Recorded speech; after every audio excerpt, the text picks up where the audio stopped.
오직 하나님의 말씀만이 영적인 지도요, 우리의 삶의 모든 것이 되는 주님의 축복의 말씀인 것입니다.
오늘 사도행전 20장 24절 말씀을 가지고 하나님의 사람 이와 같은 제목으로 함께 말씀의 은혜를 나누기 원합니다.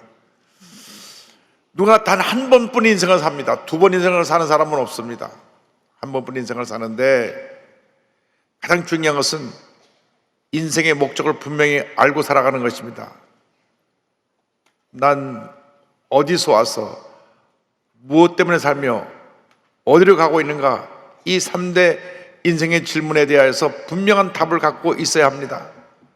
내가 어디서 와서 무엇 때문에 살며 어디로 가고 있는지 삶의 목적도 방향도 잃어버리고 살아가는 불쌍한 사람들이 얼마나 많은지 모릅니다. 예수를 믿고 나서 인생의 분명 목적을 깨달아서 그 목적을 이루기 위해서 최선을 다하는 삶을 살아가는 여러분 모두 되기를 주님의 이름으로 축원합니다. 오늘의 말씀은 사도 바울이 그의 마지막 선교 여정을 떠나면서 사랑하는 동역자를 불러서 저들에게 전한 고별 설교의 일부입니다. 평생 나는 어떻게 살았느냐? 그 고별 설교할 때 나는 성령님과 동행하는 삶을 살았다고 고백하고 있는 것입니다. 사도행전 20장 22절에 보라, 이제 나는 성령에 매여 예루살렘으로 가는데 거기서 무슨 일을 당하는지 알지 못하노라. 사도 바울이 일생은 성령에 매여 성령과 동행하는 삶을 살았던 것입니다. 여러분, 성령과 동행하는 삶을 살아가는 여러분 모두 되기를 주님의 이름으로 축원합니다. 이 교회를 설립하신 조영기 목사님께서 5명으로 출발한 개척교회가 50년 만에 78만 명이 된 것은 성령님과 동행한 사역이었기 때문에 그 같은 놀라운 일이 일어나게 된 것입니다. 우리의 힘과 능력으로는 한계가 있습니다. 뛰어넘지 못하는 벽이 있습니다.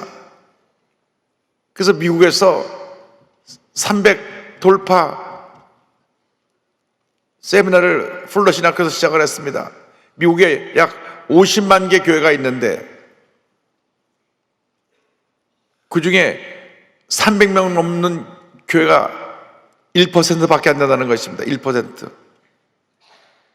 그러니까 300명 넘는 교회가 50만 교회 중에 한 5천 교회밖에 안 돼요. 물론 5천 교회 안에 대형 교회들이 다 거기 들어가 있는데 그 300명은 우리 인간의 마지노선이다. 우리 인간이 할 수 있는 최고의 노력은 300명까지고 그 다음부터는 하나님이 하신다. 물론 그 출발부터 모든 과정에 하나님이 함께해서 하나님의 역사가 일어나는 것인데 그 300명 돌파 세미나를 계속해서 했던 기억이 납니다. 그런데 중요한 것은 10명, 100명도 성령님이 함께하지 않으면 불가능하다고 하는 것입니다. 성령의 임하시옵소서. 우리보다 성령 충만함마다 성령의 사람이 되어서 귀한 사명 감당케 하여 주시옵소서. 우리의 힘으로 능으로 되지 않습니다. 성령의 능력으로 이 모든 것이 가능하게 되는 것입니다. 사도 바울이 예수 믿는 사람을 붙잡으러 가다가 다메섹으로 가는 그 길에서 지금 다마스커스인데 그 길에서 빛으로 오신 예수님을 만났습니다. 말을 타고 가다 거꾸로 떨어졌습니다. 너무 강한 빛에 두 눈이 멀었습니다. 그리고 빛으로 오신 분이 주님이신 걸 알게 됐습니다. 주여 당신 누구십니까? 난 내가 핍박하는 예수라. 3일 동안 금식하고 기도하면서 주님, 내가 지금까지 잘못된 삶을 살았습니다. 예수님이 이단인 줄 알았습니다. 예수님이 참 구세주인 줄 믿습니다. 기도하고 기도할 때 3일간 금식하고는 하나님 앞에 엎드려 있는데 아나니아라고 하는 제자를 보내서 그에게 안수합니다. 사도행전 9장 17절로 19절에 설명이 나옵니다. 아나니아가 떠나 그 집에 들어가서 그에게 안수하여 이르되 형제 사오라, 주 곧 내가 오는 길에서 나타나셨던 예수께서 나를 보내어 너로 다시 보게 하시고 성령으로 충만하게 하신다 하니 특히 사울의 눈에서 비늘 같은 것이 벗어져 다시 보게 된지라. 일어나 침례를 받고 음식을 먹음에 강건하여지니라.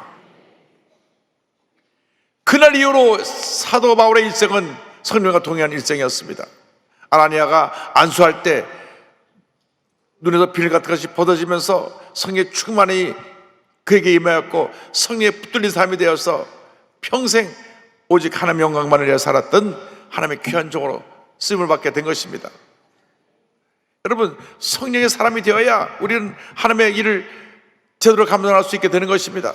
성령이 떠나가면 우리는 그때 모든 것이 다 무너지는 것입니다. 우리는 절망적인 존재입니다. 성령이 임해서 성령의 능력으로 말미암아 우리가 모든 어려움을 이겨나갈 수 있지, 내 힘과 능력으로는 스스로 넘어지고 다치고 쓰러질 수밖에 없는 그러한 연약한 존재라는 것을 우리가 깨달아 알아야 할 것입니다. 성령의 충만함을 받아야 됩니다. 성령의 인도함을 받아야 됩니다. 늘 기도할 때마다 성령님, 내 마음 가운데 길을 보여주셔서, 밝히 보여주셔서 그 길로 가게 하여 주옵소서. 하나님의 기뻐하시는 선택을 하게 하여 주옵소서. 하나님 영광에 살게 하여 주옵소서. 사도 바울이 복음을 전하러 때 아시아권으로 복음을 전하러 가기를 원했는데 하나님께서, 성령님께서 그를 유럽으로 인도하시는 장면이 사도행전 16장에 나오는데 16장 6절로 9절은 이와 같이 말씀하고 있습니다. 성령이 아시아에서 말씀을 전하지 못하게 하시거늘, 아시아는 지금 말하면 소아시아, 이 터키 지역입니다. 그들이 부르기아와 갈라디아 땅으로 다녀가 무시아 앞에 이르러 비두니아로 가고자 애쓰되 예수의 영이 허락하지 아니하시는지라. 무시아를 지나 다시 두로아로 내려갔는데 밤에 환상이 바울에게 보이니 마게도냐 사람 하나가 서서 그에게 청하여 이르되 마게도냐로 건너와서 우리를 도우라 하거늘. 그가 아시아로 가는 모든 길을 막으시고 환상 가운데 유럽 사람, 마게도냐 사람을 보내서 와서 우리를 도우라는 환상을 보여주었습니다. 그래서 사도 바울은 기도의 사람이요 성령의 사람이라 성령의 음성을 듣고 그가 배를 타고 유럽으로 건너간 것이 유럽의 복음화에 놀라운 역사를 이루었고 유럽이 번성하고 부강한 그 놀라운 역사가 바로 기독교 복음으로 이루어지게 된 것입니다.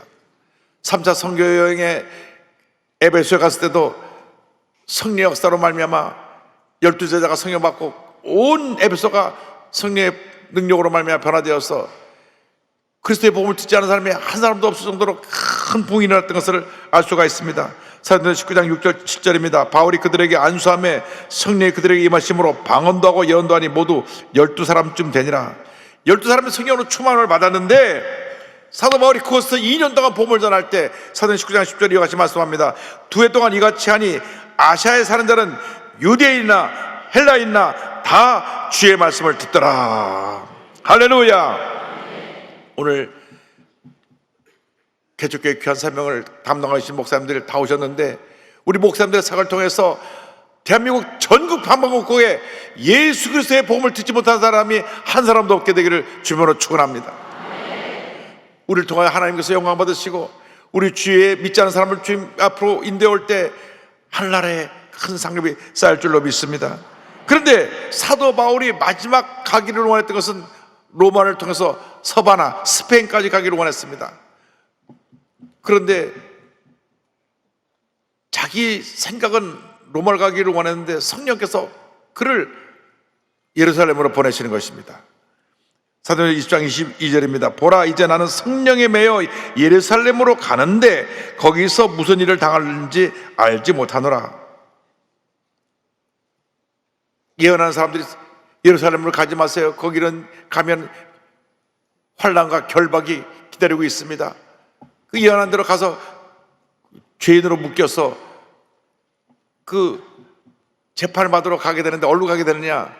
본인이 소원한 로마로 가서 그곳에 가서 이제 순교하게 되는데요. 우리가 성령에 매여 성령의 사람으로 살아가게 되면 하나님의 은혜가 임하고 축복이 임하고 기적이 임하게 되는 것입니다. 갈라디아서 5장 10절은 말씀합니다. 내가 이르노니 너희는 성령을 따라 행하라. 그리하면 육체의 욕심을 이루지 아니하리라. 일생을 사는 동안 성령의 사람으로 살기를 주님으로 축원합니다. 축원합니다. 축원합니다. 사도 바울이 한 60에서 65세 정도 살았다고 성경학자들은 말하는데 예수를 만나기 전 30년은 자기가 자기 삶의 주인이 되어서 자기 뜻대로 살았던 삶이었고 교만하고 고집이 강하고 자기 주관이 강했던 그런 삶을 살았는데 예수를 만나는 후반부 30년은 철저하게 깨어지고 낮아져서 성령의 사람이 되어서 예수님만 높이고 예수님만 잘하고 예수님만 닮아고 예수님을 이룬 귀한 하나님의 종으로 쓰임받게 되었던 것입니다. 여러분도 성령의 사람이 되길 바랍니다. 성령의 사람이 되길 바랍니다. 하나님의 큰 은혜가 임하게 될 것입니다. 그런데 성령의 사람으로 우리가 하나님의 길을 갈 때에 우리에겐 고난이 임합니다. 하나님의 사람들, 특별히 주의 종의 삶은 고난의 길입니다. 사도행전 20장 23절입니다. 오직 성령이 각성해서 내게 증언하여 결박과 환난이 나를 기다린다 하시나. 결박과 환난이 기다리는 것을 알면서도 성령께 매여서 그 길을 갔습니다. 하나님의 영광을 위해서는 고난을 두려워하지 않았습니다. 여러분,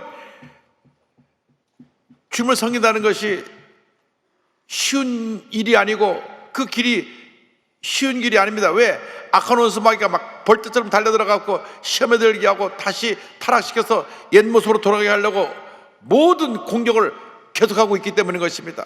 성령 충만 받지 않으면 예수 믿는 우리도 때때로 믿음이 약해지고 시험에 들고 그래서 부정적인 삶의 모습으로 바뀌어지는 그런 어려운 일을 당하게 되는 것입니다.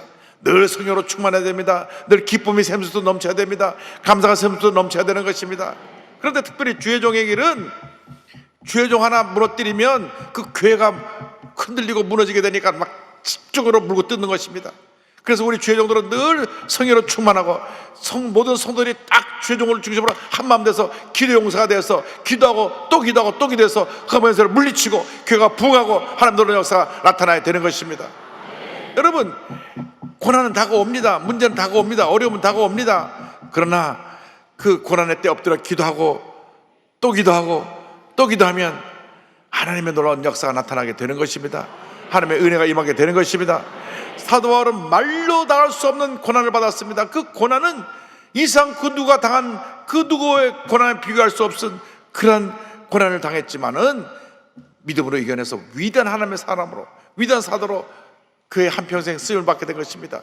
사도 바울의 그 헌신을 보면 신약성경 27권 가운데 13권을 사도 바울이 썼고요, 히브리서도 사도 바울의 영향력 하에 쓰여졌기 때문에 바울 서신에 포함할 때도 있고 안 포함할 때도 있지만 포함한다면 14권이고 안 포함하면 13권입니다. 어쨌든 13권, 14권이 사도 바울에 의해 쓰여졌거나 사도 바울의 영향을 받아 쓰여진 책입니다. 그러니까 그의 사역이 얼마나 위대했습니까? 우리에게 전해진 이 귀한 성경 말씀 신약 27권 중에 절반 정도가 사도 바울에 의해서 기록이 되었고, 그리고 그가 하는 것마다 교회가 서서 온 아시아가 복음화되고 온 유럽이 복음화되고 그 복음화된 역사가 오늘날 전 세계를 뒤덮고 있는 것입니다. 한 사람의 헌신이 어떤 위대한 역사를 이룬 것입니다. 여러분 성령의 사람이 되면 그 위대한 역사가 일어나게 되는 것입니다.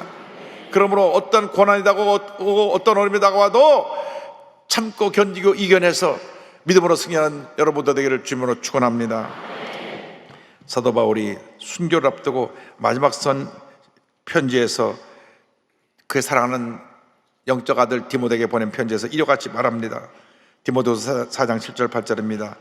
나는 선한 싸움을 싸우고 나의 달걀길을 마치고 믿음을 지켰으니 이제 후로는 나를 위하여 의의 멸관이 예배되었으므로 주 곧 의로우신 재판장이 그날에 내게 주일 것이며 내게만 아니라 주의 나타나심을 사모하는 모든 자에게도니라.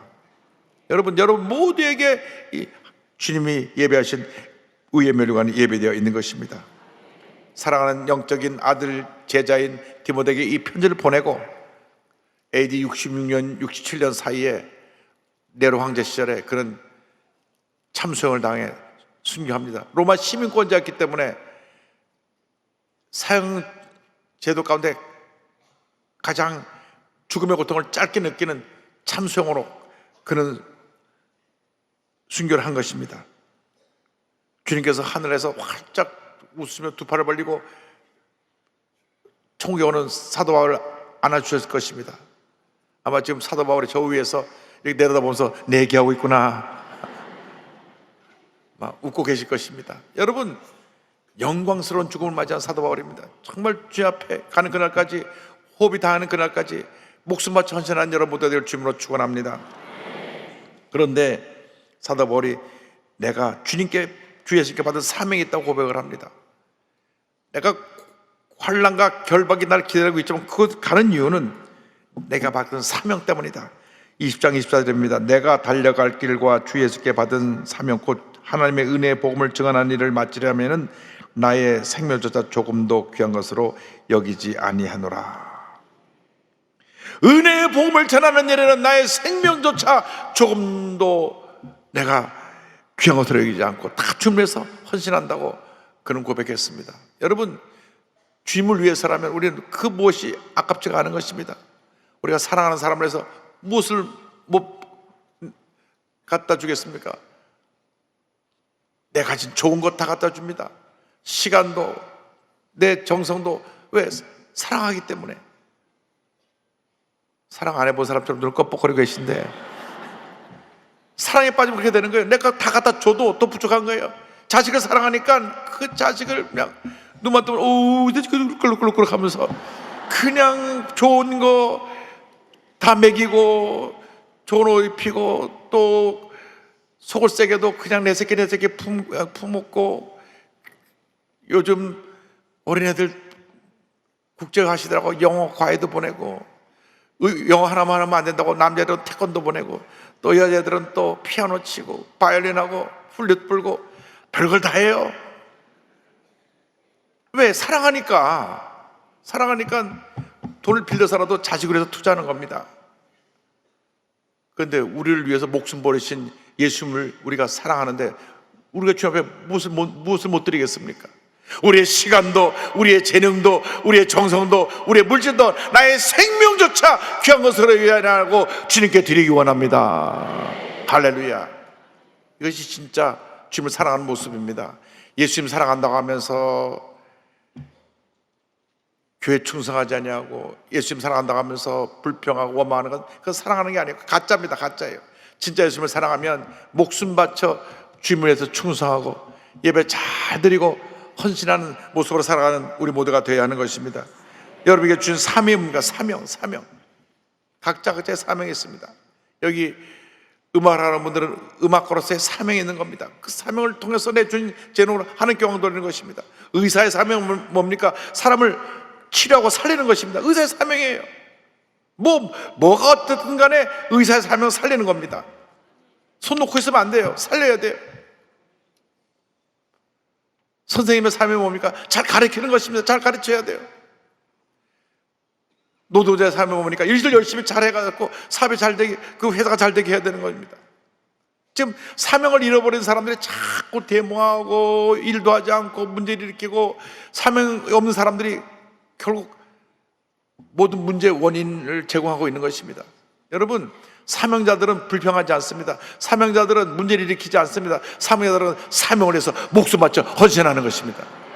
개척교회 담임 목사가 사명을 주기 때문에 목숨 바쳐 그 일을 감당하고 있는 것입니다.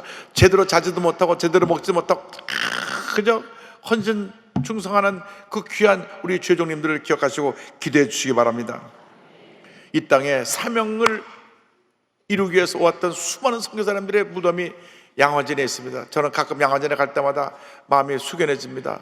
정말 우리나라의 개화기에 가장 힘들고 어려울 때, 먹을 것이 없고 전염병이 창궐해 사람들이 죽어가는 그때 선교사님들이 오셔서, 선교사님이 와가지고 같이 전염병에 걸려고 위생시설이 없으니까 애들이 많이 죽었습니다. 와서 온 지 1년도 안 돼서 애가 죽고, 그래서 그 죽은 아이를 가슴에 묻고 선교사를 하다가 본인도 병에 걸려 돌아가시고, 그런데 그 대를 이어서 또 그 아들이 와서 또 선교하는데 그 아들이 또 데리고 온 자녀가 또 병들어 죽고, 뭐 이런 일들이 한국 우리 선교 초기 역사에 너무나 많은 선교사람들의 모습을 통해서 발견될 수 있습니다. 그들이 사명을 감당하고 이루기 위해서 이 땅에 와서 희생한 것입니다. 루비 캔드릭 목사님은 25세의 나이로 왔는데요, 와서 8개월 만에 돌아가셨어요. 8개월. 저 아름답고 저 훌륭한 저 선교사님이, 이름도 루비입니다. 루비처럼 아름다운 것 같아요. 루비 캔드릭스라고 하는 이분인데 8개월 만에 급성맹장염으로 그냥 돌아가셨어요. 그런데 이분이 죽기 전에 이런 말을 남겼습니다. 만약 제게 1000개의 생명이 있다면 그것을 모두를 한 골리에 기꺼이 바치겠습니다. 대단하죠. 할렐루야. 25살에 와서 그 꿈을 꽃 펴보지도 못하고 8개월 만에 죽으면서도 내가 일찍 죽는 것이 너무나 안타까워서 내가 목숨이 1000개가 있으면 1000개를 다 바칠 텐데, 참 우리 모두가 좀 반성해야 될 부분이 있습니다. 남성들이여 반성하라. 20살 하는 여성이 혼자 와서 이런 선교사님 고백을 하고 그 순교의 그 희생으로 말미암아 수많은 사람들이 오늘 예수 믿고 오늘날 1200만 크리스찬이 된 것입니다. 여러분, 복음 증거하는 데 최선을 다하시기 바랍니다. 이는 내가 꺼리지 않고 하나님의 뜻을 다 여러분에게 전하였음이라. 여러분은 자기를 위하여 또는 온 양떼를 위하여 삼가라. 성령이 그들 가운데 여러분을 감독자로 삼고 하나님이 자기 피로 사신 교회를 보살피게 하셨느니라. 사도 바울이 에베소 교회에서 온 교회 지도자들에게, 목사님들에게 교회를 위해서 늘 자신을 잘 살피고, 그리고 성령과 동행하는 지도자가 되고 예수님의 피로 사신 교회를 잘 보살필 것을 부탁을 합니다. 여러분, 우리가 사명자입니다.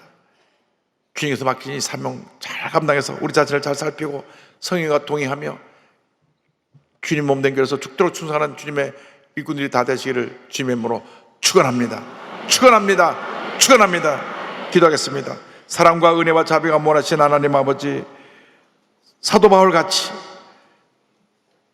목숨 바쳐 주님을 위해 헌신, 충성, 봉사하는 저희 모두가 되게 하여 주시되, 특별히 개척교회 목사님들에게 갑절의 영감을 더하여 주셔서, 갑절의 능력을 더하여 주셔서 날마다 교회가 폭발적으로 부흥하는 은혜가 있게 하여 주옵소서.